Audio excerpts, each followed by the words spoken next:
Dear students, today we are going to discuss the pharmacology MCQs, the third part from pharmacology MCQ. First question from general pharmacology MCQ is salicylate decrease the synthesis of one of these following. Salicylates, which are non-steroidal anti-inflammatory drugs, they decrease the synthesis of one of these, and which one of these, and they reduce the pain. First is histamine, then badinine, prostaglandin, none of these. The correct answer is it is prostaglandin, which is responsible for production of pain, inflammation, etc. And these salicylates will inhibit the synthesis of prostaglandin and they will overcome the pain. They will produce analgesia. Next question is paracetamol is hepatotoxic due to its faster absorption, its metabolism, both A and B, or none of these. The correct answer is it is its metabolism. Next question is the most common adverse effect of NSAID is NSAIDs, non-steroidal anti-inflammatory drug, whether it is liver toxicity, addiction, hematological disorder, or gastric upset. The correct answer is it is gastric upset. Next question is which one of these is a indirect acting adrenergic drug? Indirect acting adrenergic drug means what? Now indirect acting adrenergic drug, the indirect acting adrenergic drug.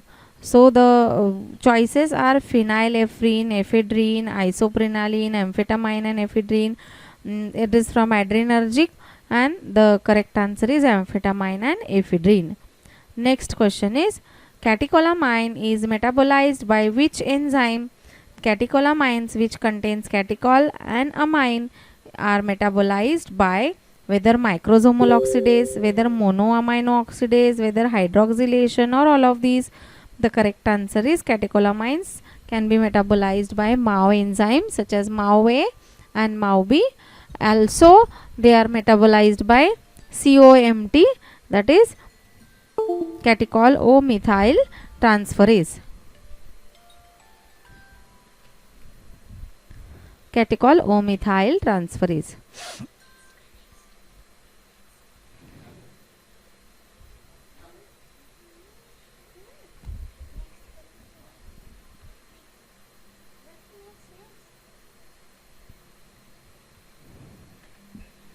Next question is antimuscarinic agent produce dash in eye, or what effect they produce. So according to the classification, if you will going to study the antimuscarinic agents, the antimuscarinic agents or antisecretory or antispasmodic agents are subdivided into two parts, quaternary amines and tertiary amines. If you want to go through the detailed classification, you can go through the video of trick to remember the cholinergic drugs or parasympathomimetic drugs or parasympatholytic drugs. The antimuscarinic agents are divided into quaternary and tertiary amines, and the effect which is produced by them, since they are lytics, anti to muscarinic receptors पे the whatever effect the muscarinic drugs produce is meiosis. So these antimuscarinic agent will produce mydriasis, but mydriasis is nothing but dilation of pupil, but along with mydriasis it will also produce cycloplegia.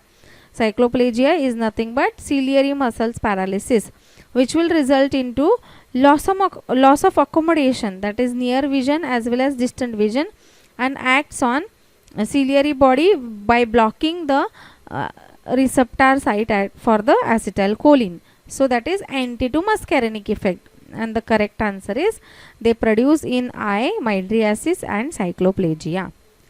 Next question is which one of these alkaloid is used in ophthalmology? Now according to the classification, if you will see, the direct acting parasympathomimetics are classified into two, cholinesterase and cholinomimetic alkaloids. So amongst these examples, atropine is not possible, pilocarpine, yes, it has been repeated, and the metoclopramide. The correct answer is it is pilocarpine. Both options are being repeated. The correct answer is pilocarpine only. Other cholinomimetic alkaloids are arecholine, muscarine, etc. Next question is, atropine block the muscarinic action of acetylcholine through.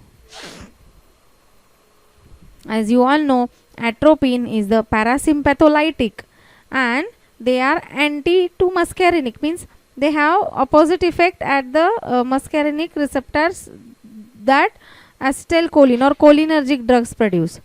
So atropine block them through whether chemical antagonism, whether competitive antagonism, whether functional antagonism or physiological antagonism. The correct answer is it is competitive antagonism. That means they will compete with the agonist and they will bind the same site where the agonist bind, and but the difference is they will not activate it. They will just block the site, and because of which the agonist action will be blocked. Next question is, digoxin acts on the heart by. Digoxin, it's a cardiac glycoside. It is having a positive inotropic effect on the heart. So the options are decreasing preload, increasing the force of contraction, decreasing the afterload, or decreasing the heart rate. The correct answer is it is increasing the force of contraction, that is positive inotropic effect. Next question is, humulin is dash, means or humulin is what? Whether it is human insulin, thyroxine, newer penicillin or human gonadotropic hormone. The correct answer is it is human insulin. Next question is, most serious adverse effect of penicillin is. Whether it is skin rash, whether it is Jarry's eczema reaction, whether it is anaphylaxis or convulsion. The correct answer is it is anaphylaxis, which is nothing but allergic reaction, which is the most serious adverse effect of the penicillin, which all of you very well know, which is nothing but hypersensitivity reactions. Next question is, mechanism of action of tetracycline amongst these is what? The mechanism of action of tetracycline. Now tetracycline is antibiotic.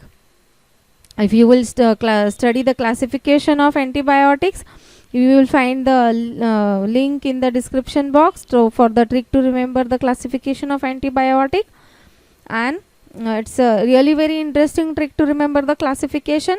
And if you will talk about the mechanism of action, tetracycline, they act on the ribosomal subunit. Now two subunits are there, 50S and 30S. Tetracyclines acts on the 30S subunits and in turn they inhibit the protein synthesis process. So the correct answer is it is binding to 30S ribosome. Next question, which of the following drug is not an antifungal agent? Now if you will see the option, cyclopyroxalulamine, ketoconazole, anticyclinic acid, all are antifungals. Only clofazimine is an antimycobacterial agent. So clofazimine is not an antifungal agent. Correct answer is it is clofazimine. Next question is, the following can be used as a second line anti-TB drug except. Second line anti-TB drugs are, according to the classification, the trick is face pack. So yes, cycloserine is there, ofloxacin, kanamycin, all are second line. Only streptomycin is not a second line anti-TB drug. Next question is, loop diuretics act by.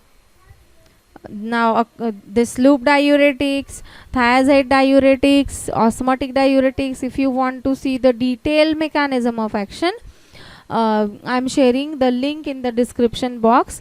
And again I request all of you to please share it to the maximum with your juniors also, so that they will get the nice tricks to learn. So loop diuretics mechanism in detail I have explained in the mechanism of action of loop diuretics video, and the correct answer here is it is inhibition of sodium potassium 2 chloride co-transporters. Now these co-transporters which are present or located on the Henle's loop. So these loop diuretics will inhibit this co-transporter and they will act.